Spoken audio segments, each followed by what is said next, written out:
ನೋಡಿ, ಒಮ್ಮೆ ಬೂದ್ಕುಂಬಳಕಾಯಿ ಸಾಂಬಾರನ್ನು ಈ ರೀತಿ ಮಾಡಿ ನೋಡಿ, ಖಂಡಿತ ಮನೆ ಮಂದಿಯೆಲ್ಲ ಇಷ್ಟಪಟ್ಟು ಊಟ ಮಾಡ್ತಾರೆ. ಅಷ್ಟು ಪರಿಮಳವಾದ ಒಂದು ಬೂದ್ಕುಂಬಳಕಾಯಿ ಸಾಂಬಾರು. ವಿಡಿಯೋವನ್ನು ಸ್ಕಿಪ್ ಮಾಡದೆ ಪೂರ್ತಿಯಾಗಿ ನೋಡಿ. ಹಾಗೆ ಯಾರೆಲ್ಲ ನನ್ನ ಯೂಟ್ಯೂಬ್ ಚಾನಲ್ನ ಸಬ್ಸ್ಕ್ರೈಬ್ ಮಾಡಿಲ್ವೋ ಪ್ಲೀಸ್ ಸಬ್ಸ್ಕ್ರೈಬ್ ಮಾಡಿ, ಲೈಕ್ ಮಾಡಿ, ಕಮೆಂಟ್ ಮಾಡಿ.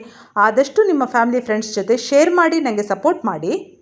ಎಲ್ರಿಗೂ ನಮಸ್ಕಾರ. ನೋಡಿ, ನಾನಿಲ್ಲಿ ಅರ್ಧ ಬೂದ್ಕುಂಬಳಕಾಯಿ ತಗೊಂಡಿದ್ದೇನೆ, ಹಾಗೆ ಒಂದು ಟೊಮೆಟೊ. ಈಗ ಮಸಾಲೆ ರೆಡಿ ಮಾಡುವ. ಬಾಣಲೆ ಇಟ್ಟಿದ್ದೇನೆ, ಅದಕ್ಕೆ ಸ್ವಲ್ಪ ಕೊಬ್ಬರಿ ಎಣ್ಣೆ ಹಾಕ್ಕೊಳ್ತಾ ಇದ್ದೇನೆ.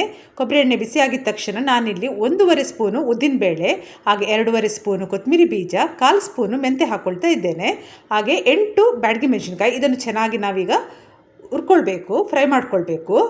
ಒಂದು ಒಳ್ಳೆ ಘಮ ಬರಬೇಕು ಯಾವಾಗಲೂ. ಮತ್ತು ಈ ಉದ್ದಿನಬೇಳೆ ಕಲರ್ ಚೇಂಜ್ ಆಗಿದ ತಕ್ಷಣ ನಾನಿಲ್ಲಿ ಕರಿಬೇವು ಸೊಪ್ಪನ್ನು ಹಾಕ್ಕೊಂಡಿದ್ದೇನೆ.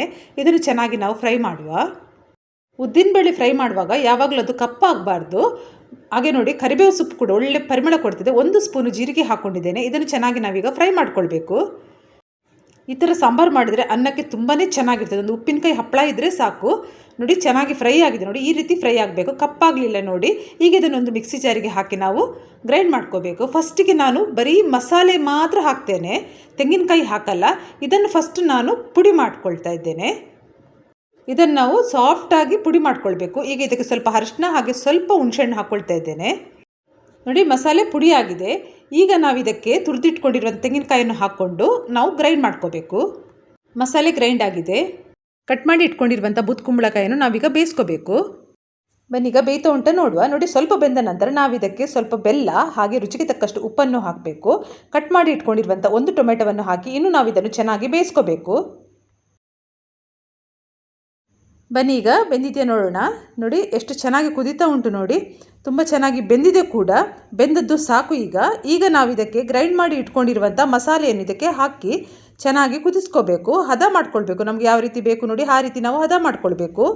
ನಾನಿಲ್ಲಿ ಮಿಕ್ಸಿ ಜಾರಿಗೆ ಸ್ವಲ್ಪ ನೀರನ್ನು ಹಾಕಿ ಇದಕ್ಕೆ ಹಾಕ್ಕೊಳ್ತಾ ಇದ್ದೇನೆ. ಇದನ್ನೀಗ ಸರಿಯಾಗಿ ನಾವು ಮಿಕ್ಸ್ ಮಾಡ್ಕೊಳ್ಬೇಕು. ಮತ್ತು ಈ ಥರ ಸಾಂಬಾರು ಮಾಡುವಾಗ ಯಾವಾಗಲೂ ತುಂಬ ಗಟ್ಟಿ ಮಾಡಬಾರ್ದು, ದಪ್ಪ ಮಾಡಬಾರ್ದು. ಈ ಥರ ತೆಳ್ಳಗಿದ್ದರೆ ತುಂಬಾ ಚೆನ್ನಾಗಿರ್ತದೆ. ತುಂಬ ತೆಳ್ಳಗಿನೂ ಆಗಬಾರ್ದು, ಅನ್ನಕ್ಕೆ ಸರಿ ಹೋಗುವಾಗೆ ಇರಬೇಕು.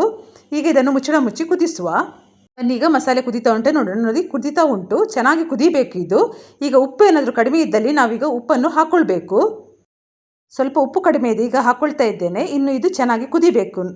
ನೋಡಿ, ಚೆನ್ನಾಗಿ ಕುದ್ದಿದೆ, ಕುದ್ದದ್ದು ಸಾಕು. ಈಗ ರುಚಿ ರುಚಿಯಾದ ಬೂದುಕುಂಬಳಕಾಯಿ ಸಾಂಬಾರು ರೆಡಿಯಾಗಿದೆ. ಈಗ ಇದಕ್ಕೆ ನಾವು ಚೆಂದದೊಂದು ಒಗ್ಗರಣೆ ಕೊಡುವ. ಒಗ್ಗರಣೆಗೆ ಕೊಬ್ಬರಿ ಎಣ್ಣೆ ಹಾಕ್ಕೊಳ್ತಿದ್ದೇನೆ. ಕೊಬ್ಬರಿ ಎಣ್ಣೆ ಬಿಸಿಯಾಗಿದ್ದ ತಕ್ಷಣ 1 ಚಮಚ ಸಾಸಿವೆ ಹಾಕ್ಕೊಂಡಿದ್ದೇನೆ. ಸಾಸಿವೆ ಚಟಪಟ ಅಂದಿದ ತಕ್ಷಣ ನೋಡಿ, ಜಜ್ಜಿರುವ ಬೆಳ್ಳುಳ್ಳಿ ಹಾಕ್ಕೊಂಡಿದ್ದೇನೆ. ಬೆಳ್ಳುಳ್ಳಿ ನೀವು ಎಷ್ಟು ಹಾಕ್ತೀರೋ ನೋಡಿ ಅಷ್ಟು ರುಚಿಯನ್ನು ಕೊಡ್ತದೆ, ಪರಿಮಳ ಆಗ್ತದೆ. ಇದು ಚೆನ್ನಾಗಿ ಕಾಯಬೇಕು. ಇದು ಕಾದ ನಂತರ 4 ನೋಡಿ ಗಿಡ್ಡ ಮೆಣಸಿನ್ಕಾಯಿನ ನಾನು ಹಾಕ್ಕೊಂಡಿದ್ದೇನೆ. ಹಾಗೆ 3 ಹೆಸಳು ಕರಿಬೇವು ಸೊಪ್ಪು. ಚೆನ್ನಾಗಿದು ಫ್ರೈ ಆಗಲಿ. ಈ ರೀತಿಯ ಸಾಂಬಾರು ಮಾಡಿದಾಗ ಈ ರೀತಿಯ ಒಂದು ಒಗ್ಗರಣೆ ಕೊಟ್ಟರೆ ತುಂಬಾ ಚೆನ್ನಾಗಿರ್ತದೆ. ಈಗ ಬನ್ನಿ, ಸಾರಿಗೆ ಒಗ್ಗರಣೆಯನ್ನು ಕೊಡುವ ನಾವು. ರುಚಿ ರುಚಿಯಾದ ಬೂದುಕುಂಬಳಕಾಯಿ ಸಾಂಬಾರು ರೆಡಿಯಾಗಿದೆ. ಇವತ್ತಿನ ರೆಸಿಪಿ ನಿಮಗೆಲ್ಲರಿಗೂ ಇಷ್ಟ ಆಗಿದೆ ಅಂತ ನಾನು ಅಂದ್ಕೊಂಡಿದ್ದೇನೆ. ಇಷ್ಟ ಆದರೆ ಪ್ಲೀಸ್ ನನ್ನ ಯೂಟ್ಯೂಬ್ ಚಾನಲ್ನ ಯಾರೆಲ್ಲ ಸಬ್ಸ್ಕ್ರೈಬ್ ಮಾಡಿಲ್ಲೋ ಪ್ಲೀಸ್ ಸಬ್ಸ್ಕ್ರೈಬ್ ಮಾಡಿ, ನನಗೆ ಸಪೋರ್ಟ್ ಮಾಡಿ, ಲೈಕ್ ಮಾಡಿ, ಆದಷ್ಟು ಶೇರ್ ಮಾಡಿ. ಎಲ್ಲರಿಗೂ ನನ್ನ ಪ್ರೀತಿ ಧನ್ಯವಾದಗಳು.